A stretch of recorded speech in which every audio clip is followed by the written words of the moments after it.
La RAE define la conciencia como la facultad psíquica por la que un sujeto se percibe a sí mismo en el mundo. Lejos de lo que pienso de esta academia y las cosas que acepta, ¿doctor? El término queda claro. La conciencia es lo que permite a un individuo reconocer la realidad adyacente. Podría parecer que sí, pero la inteligencia no implica conciencia directamente. Por ello podemos ver a nuestro alrededor un montón de seres vivos con comportamientos que demuestran inteligencia. Sin embargo, a la hora de definir si tienen conciencia de estas acciones o no, se nos complica un montón el comprender si su linaje evolutivo los pudo haber llevado a desarrollar esta estrategia. Con las plantas han habido diversos debates donde se pueden observar a científicos tirándose basura por medio de artículos científicos, que de hecho me dan mucha risa, porque proceden a decir el argumento del contrincante y después como, no, incorrecto. Lo más bonito que encontré fue este to be fair, como dándoles algo de razón para parecer neutrales en vez de estar completamente en contra. Pero eso es en plantas, también están estos debates con los hongos. Las personas a favor argumentan que a pesar de no tener los mismos órganos que reconocemos en los animales para la percepción del medio, siempre pueden ejecutar las mismas funciones de comunicación y respuesta con otros recursos propios de su anatomía y fisiología. Por otra parte, las personas en contra argumentan que estas diferencias fundamentales que hacen que los hongos procesen información y tomen decisiones no están asociadas al desarrollo de una conciencia o un pensamiento dinámico. Por ello, en esta ocasión hablaremos de uno de los temas que más me gustan de la biología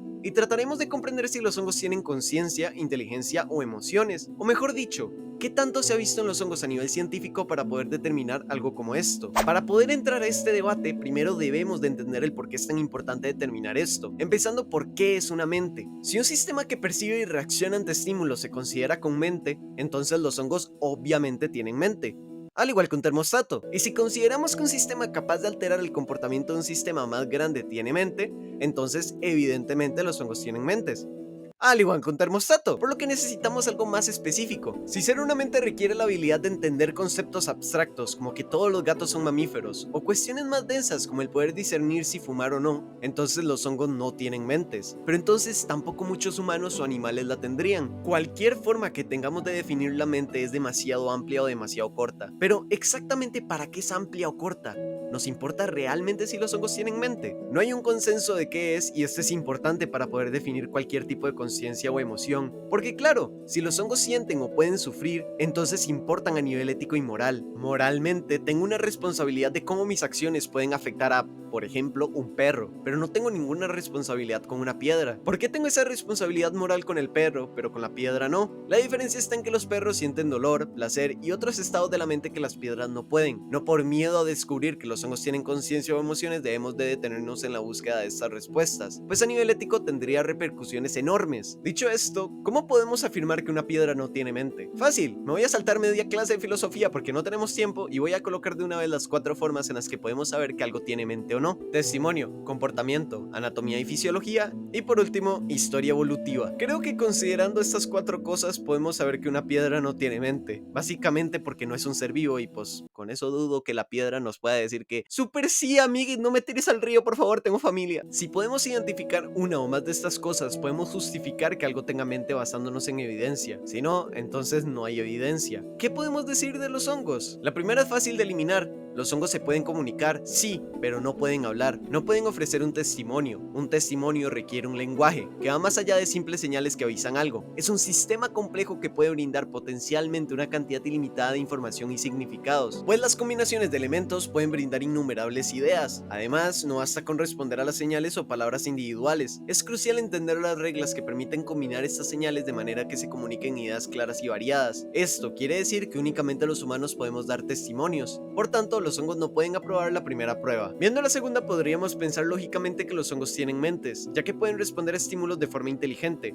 Al igual que un termostato, los hongos pueden reaccionar de forma positiva o negativa a cosas como la luz, la humedad o la temperatura. Obviamente también estímulos físicos, como Geastrum, que libera esporas cuando impactan gotas de lluvia en su cuerpo fructífero, o Pilobolus, con el lanzamiento de sus esporas a velocidades absurdas, prácticamente imperceptibles para un ser humano. Los hongos pueden liberar químicos para señalizar cosas que están sucediendo en su entorno, lo que nos podría dar alguna señal de conciencia. Es normal que las personas hayan considerado que los hongos pudiesen tener mentes, porque claro, ¿cómo se podrían realizar este tipo de cosas sin una conciencia? Lamentablemente esta ilusión se acaba observando la tercera forma. La anatomía y fisiología de los hongos hongos no tienen nada que podamos relacionar a una mente. Los hongos no tienen sistema nervioso ni cerebro. Esto es importante ya que muchas estructuras físicas que están implicadas en la conciencia están dentro de este órgano. Hay que dejar en claro que la falta de ese tipo de estructuras no es un argumento válido para desacreditar la existencia de una mente en hongos, ya que podrían suplirlas con sus propias herramientas. Veamos qué tienen que decir los que están a favor. Mencionan que los picos de potencial eléctrico son una característica esencial de la actividad neuronal. Todo bien hasta acá.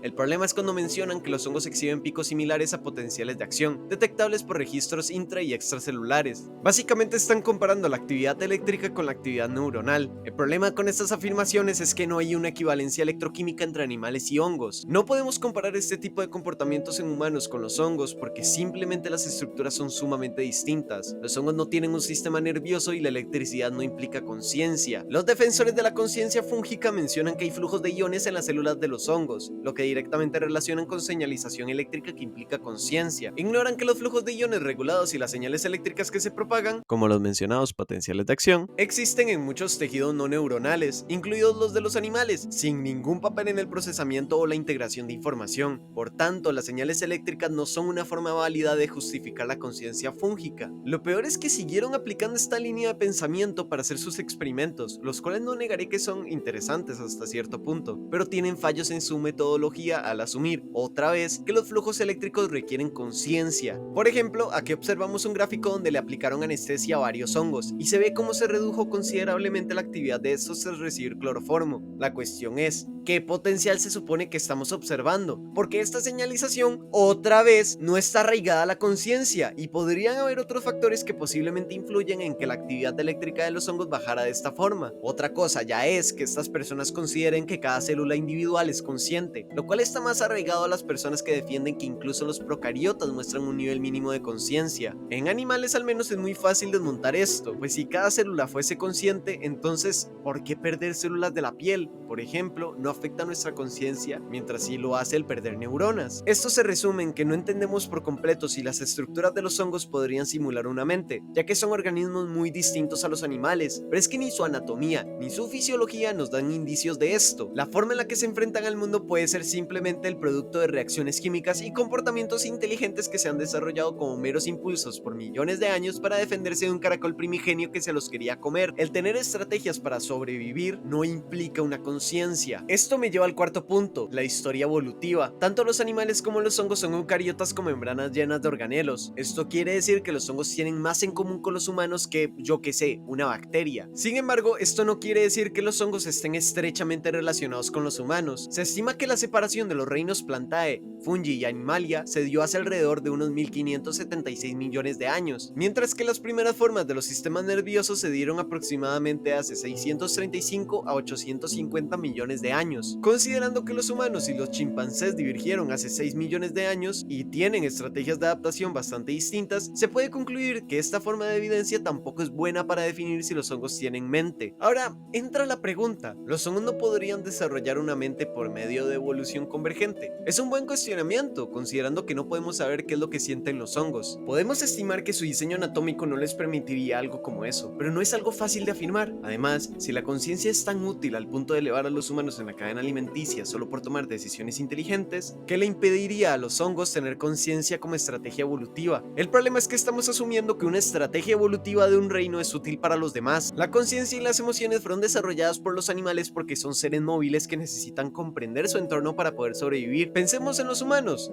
Los humanos son criaturas móviles que viajan a ambientes radicalmente diferentes y llevan una vida social compleja. Necesitamos encontrar compañeros, enemigos, comida, refugio y agua. Una mente consciente y el sentir placer o dolor nos ayuda a realizar este tipo de tareas. Comparemos esto con los hongos. Los hongos no son móviles, ellos no se mueven a diferentes ambientes y no tienen que lidiar con vidas socialmente complejas. No necesitan encontrar compañeros, evitar enemigos o buscar agua y alimento. Mientras los animales responden a los estímulos moviéndose, los hongos lo hacen cambiando su fenotipo. Darle emociones o conciencia a un organismo inmóvil simplemente no funciona. No es una estrategia que le favorezca en ningún aspecto. Imagínense lo horrible que sería para un hongo sentir el dolor de que un caracol se lo esté comiendo y que no pueda moverse para poder evitarlo. O incluso, si omitimos el dolor o el placer, ¿en qué le ayuda el estrés que le daría a este hongo el saber que va a perecer pronto y que no puede hacer absolutamente nada? Las estrategias que pueden ser útiles para criaturas que se mueven pueden ser totalmente inútiles para las inmóviles y viceversa. viceversa. Al final, lo único que podemos entender de todo este tema es que sabemos que nuestra fisiología permite sentir y nos permite una conciencia, mientras no podemos asegurar o descartar que los hongos sientan analizando sus estructuras por la forma en la que difieren. No hay buena evidencia que concluya que los hongos tengan conciencia o experimenten emociones. Esto no quiere decir que no tengan comportamientos que demuestran inteligencia de cierta forma. El problema es asumir que comportamientos inteligentes necesitan una conciencia. Mi carro, por ejemplo, puede alertarme que la puerta está abierta. Esto no quiere decir que mi carro tenga conciencia. Así que, hasta ahora, más que decir que la evidencia que se tiene apunta a que los hongos no tienen conciencia, sería mejor decir que no hay evidencias que respalden esta creencia. Pero, ¿te has preguntado acerca de organismos que pueden simular comportamientos de hongos? Les dejo este video aquí, donde explico la existencia de estos hongos que no son hongos. Si llegaron hasta aquí, les doy las gracias de verdad. Si les gustó este video, no olviden dejar su like, y si les interesa más el mundo fúngico, no olviden suscribirse al canal. Nos vemos en el siguiente video. Hasta la próxima.